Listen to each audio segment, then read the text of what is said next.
The name of my piece is called Sunchild.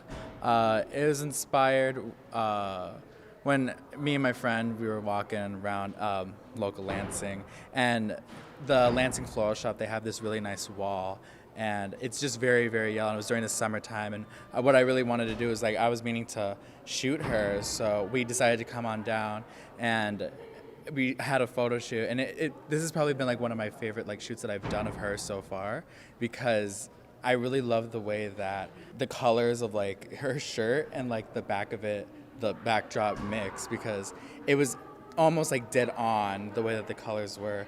So that plus me like editing the photos so that it looks very like bright, but also like the black hair and like the color of her skin, it was like so like fun to do. Sure, what was the most challenging part about this? Actually taking the pictures or doing the post-production?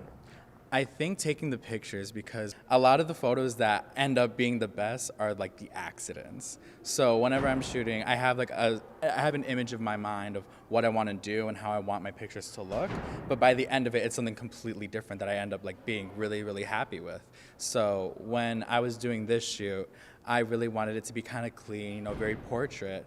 But then I kind of ended up like, ditching that idea. And then I was like, oh, like we got flowers and was like, oh, like hold them like this, like we're gonna keep them like, around you and whatnot, and like doing whatever we can with like what we have, you know what I mean? Are there any interesting details about the post-production on this piece? When I was editing these photos at the end of it, I was kind of going ballistic because I had realized that on the inside of my camera there was some dirt.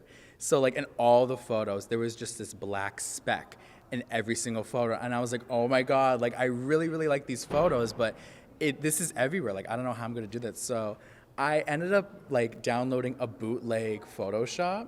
So I was like smoothing over it and like trying to like color correct it as much as I can without it being like looking fake. And I ended up like finding a bunch of different like, editing stuff on the like like the FUBU Photoshop that ended up making my photos really like it enhanced photos and made it like a lot more warmer and like really cool looking. So like you lose some, you get some, I guess. Tell us about doing art with friends, what that means to you and how that makes you feel.